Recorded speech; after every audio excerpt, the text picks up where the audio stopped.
Hello and welcome to the third line of Gate 36, the gate of crisis, the darkening of the light. And the third line is called transition. All of the activations in the collective circuit are social by nature.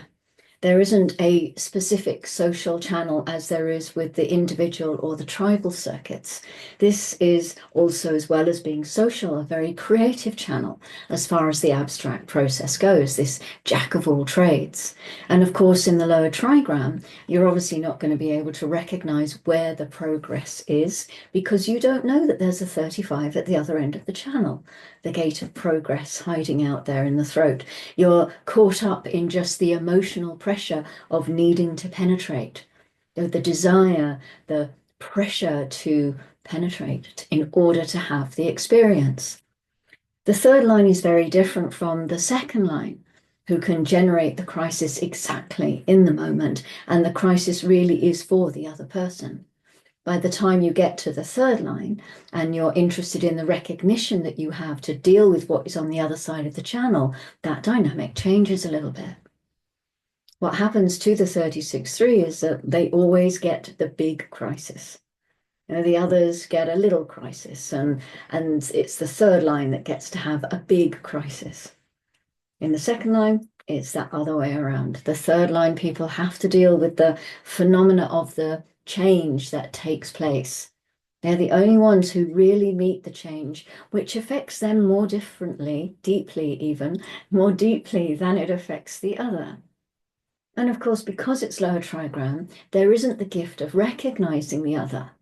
So they don't necessarily know how to select the right kind of other in order to fulfill this desire to penetrate. And it could be much more uncomfortable in the third line because the third and fourth lines are inherently weak. I mean, that is that they are inherently open to transition. And here we have a line that is called transition. Third lines function as a transition between the lower and upper trigrams. It's the line of adaptation. And through trial and error, it's the beginning of the process to meet the other. The lifetime learning says the point at which decline has exhausted its power. This is the point at which one can really come out and start being of benefit to the other rather than only being of benefit for yourself. Remember the 36 that has the desire to penetrate. If they don't have the right collective collaboration, they may be the only one who gets anything out of it. And that's lower trigram considerations. It's that sort of me first. But the moment you get to the upper trigram, you get to the consideration of the other, and the experience has to be of value to them too. So although the third line is still lower trigram, it can see the other side. It has an awareness that there's something else out there because it keeps bumping into it. So it's sort of a foot in both camps, you could say. In the exaltation, the ability to establish a new order out of the ashes of the old, the emotional depth to endure crisis and embrace change. This is a great description for the line of bonds made and broken. This is the constant banging into the opportunity for experience. It doesn't know the other. Oh, it's a line of making mistakes. And yet at the same time, if it's living out its nature, each of those experiences will be of intrinsic value in its life. And this is surely the true definition of making mistakes. They are learning tools. They are not something to be punished for. Change deeply affects the third line.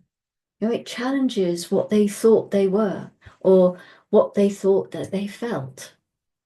They get the crisis because suddenly they realize that in the adaptation to the other, something totally different has happened to them in their experience. And out of that, they have a whole new process to go through.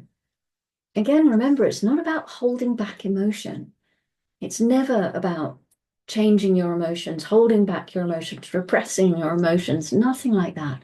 It's just about being clear, it's about being clear within your emotions. And it could be clear only if it's living out its own nature. That's the same for anybody. We can only be clear within our emotional definition when we are living out our nature. So the detriment says the tendency in renewal to try to assimilate the remains of the old order into the new, with the risk that it may rise against the new order once it has regained its strength. The embrace of the change, but with feelings that will not let it go. Oh, hold on a minute. I was doing so well. The embrace of the change, but with feelings that will not let go of the past. That's it. Will not let go of the past. The whole thing about bonds made and broken is that you jump into the opportunity for the experience only to discover that at the end of it, even though you got what you wanted, yeah, didn't actually get what you were really hoping for. Maybe you should try again. And of course, that could be an endless process. The 36.3 doesn't really want that change. They only want the experience, but they got something else with it. And all of a sudden, then they have to deal with that and they end up with a crisis. This is something to keep in mind about the nature of the third line. The change will always come for them and they will be forced to adapt to it. Or they will embrace the change, but with feelings that won't let go of the past, resisting the nature of the change. So you might hear somebody here saying, oh, I wish I hadn't done that. Why did they make me do that? So the grounding is coming through the sixth gate in the third line called allegiance. All third lines need their allies in their process of bumping into things, making and breaking bonds. They need people who will understand their nature and not blame them or shame them. And we all need that, really. But it's kind of built into the third line because of the way their mechanic plays out. So Mercury moved into gate 21 at 0400 this morning. This is the tribal ego gate of the hunter, the huntress. In the traditional I Ching, it is called biting through. And we also know it as the gate of control. And it can be very controlling, of course. All of these gates have many different expressions, and that control could be selfish, or it could be for the good of the tribe. It could be the control of resources so that everyone has enough and the tribe succeeds. This is part of the channel called the money line. There's an element of materialism here. The resources are just as likely to be financial as they are having a full store cupboard. And the tribe needs its material wealth too. Money is not a dirty word in the tribe. This is a material plane, after all. So the moon has been snuggling up to the south node in gate 6 since 4:17 this morning, the tribal solar gate of friction and conflict. And it goes from there into gate 46 at 14:01. And this is the G center gate of the temple, the love of the body. Or not, of course, it could be the abuse of the body, it could be the dislike of the body.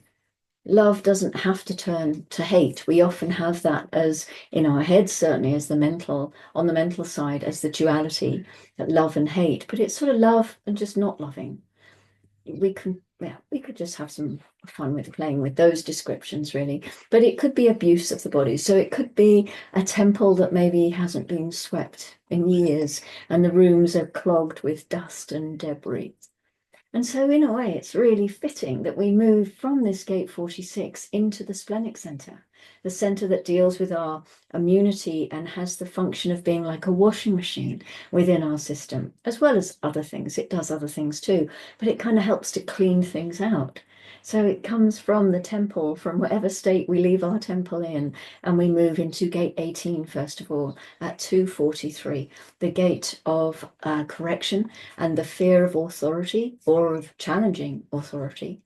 And we know by now that all the gates of the awareness centers carry either fear, anxiety, or nervousness, all of which are fear by any other name, just different expressions of it. The gates of fear here in the splenic center are all around survival and security of the form, and they're not bad. We often tend to think of fear as something to avoid or transcend, but we have them for a reason. They are here and designed to keep us safe. So we challenge authority because we can see that there is a spider on my window. Wow. I'll be challenging the authority of that spider to be in my room very shortly. We challenge authority because maybe we can see in the way that they are dealing with the collective that there's something not healthy there, you know, in however that authority is showing up. And so we're going to challenge her. Hey, why not? Okay, so that's our third line in gate 36. We're back with a fourth line tomorrow, and hopefully no, wow, it's gone right up there already. Hopefully no spiders tomorrow. See, that's when you need a blackbird, isn't it? Or not. Oh, the spider doesn't need a blackbird. Thank you very much for joining me. As always, go gently. And yeah, I will see you tomorrow. Bye bye for now.